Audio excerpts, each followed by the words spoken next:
காந்தா திரை விமர்சனம். துல்கர் சல்மான், சமுத்திரகனி, ராணா டகுபதி, பாக்யஸ்ரீ போஸ், ரவீந்திரா விஜய், ஆடுகளம் நரேன், வையாபுரி, காயத்ரி சங்கர் மற்றும் பலர் நடிப்புல செல்வமணி செல்வராஜ் இயக்கத்துல ஜானு சந்தர் இசையில வெளிவந்திருக்கும் படம் தான் காந்தா.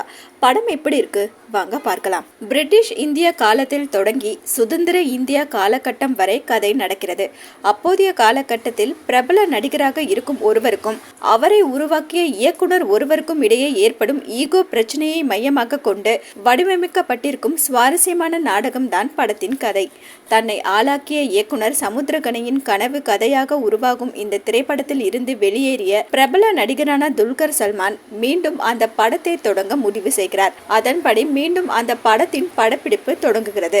ஆனால் இந்த முறை கதை மற்றும் காட்சி அமைப்பில் துல்கர் சல்மான் சில மாற்றங்களை செய்கிறார். தனது கனவு கதை என்பதால் படத்தை எப்படியாவது முடித்தாக வேண்டும் என்ற கட்டாயத்தில் இருக்கும் இயக்குனர் சமுத்திரகனி ஹீரோவின் அடாவடியை பொறுத்து கொண்டாலும் தான் எழுதிய கிளைமாக்ஸுடன் தான் படம் முடிய வேண்டும் என்பதில் உறுதியாக இருக்கிறார். அதற்காக தன்னால் அடையாளம் காணப்பட்ட படத்தின் ஹீரோயினி பாக்யஸ்ரீயின் உதவியை நாடுகிறார். மோதல்களுக்கு இடையே தொடர்ந்து நடக்கும் படப்பிடிப்பில் ஹீரோவுக்கும் ஹீரோயினிக்கும் இடையே புரிதல் ஏற்படுகிறது.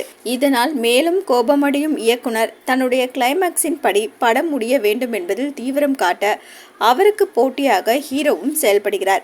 இவர்களின் இந்த மோதல் எத்தகைய விளைவுகளை ஏற்படுத்துகிறது, அதனால் யார் எந்த வகையில் பாதிக்கப்படுகிறார்கள், யார் நினைத்தது போல் படம் முடிந்தது என்பதை பார்வையாளர்களுக்கு புதிய திரை அனுபவத்தை கொடுக்கும் விதமாக சொல்வதே காந்தா.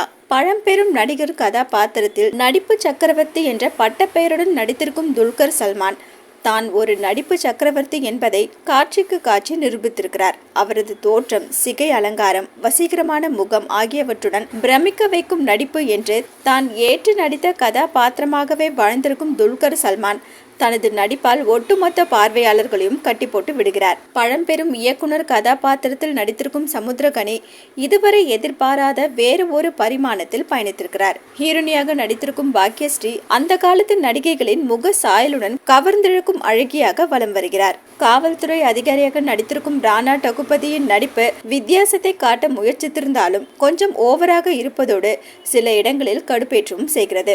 இனிமையான பாடல்கள் மற்றும் மென்மையான பின்னணி இசையோடு காட்சிகளுக்கு உயிரூட்டியிருக்கும் இசையமைப்பாளர் ஜானு சந்தர் தனது இசை மூலம் கதாபாத்திரங்களின் மனநிலையை பார்வையாளர்களிடம் கடத்தி அவர்களது ஒவ்வொரு அசைவையும் ரசிக்க வைக்கிறார். ஒளிப்பதிவாளர் டானிஸ் சஞ்சேஸ் லோபேஸின் கேமரா பழைய படம் பார்ப்பவர்களையும் அக்காலத்தில் பயணிக்க வைத்து விடுகிறார். படத்தின் நீளம் சற்று அதிகம் என்றாலும் படம் பார்க்கும் போது அந்த நினைப்பே ஏற்படாத வகையில் காட்சிகளை மிக நேர்த்தியாக தொகுத்து படத்தை சுவாரஸ்யமாக பயணிக்க வைத்திருக்கிறார் படத்தொகுப்பாளர் லெவ்லின் ஆந்தோனி கொன்சால்வேஸ்.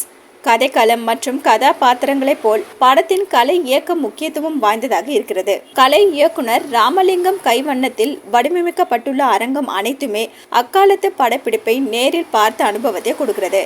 எழுதி இயக்கியிருக்கும் செல்வமணி செல்வராஜ் தமிழ் சினிமாவில் வாழ்ந்த பழம்பெரும் நடிகர் ஒருவரது கதாபாத்திரத்தை கருவாக வைத்துக்கொண்டு எழுதியிருக்கும் கற்பனை கதை மற்றும் அதற்கான திரைக்கதை படத்தை சுவாரஸ்யமாக நகர்த்தி செல்கிறது. ஒரு திரைப்படத்தின் இயக்குனர், ஹீரோ, ஹீரோயினி என 3 கதாபாத்திரங்களை வைத்துக்கொண்டு முதல் பாதையை மிக சுவாரஸ்யமாக நகர்த்தி செல்லும் இயக்குனர் செல்வமணி செல்வராஜ் அவர்கள் மூலம் ஒரு நாடகத்தை அரங்கேற்றினாலும் அதை மிக விறுவிறுப்பாகவும் ரசிக்கும்படியும் சொல்லியிருக்கிறார். 2ஆம் பாதி கதை வேறு பாதையில் பயணித்து பார்வையாளர்களை சீட் நுனியில் உட்கார வைக்கிறது. மொத்தத்துல காந்தா புதிய சினிமா அனுபவம்.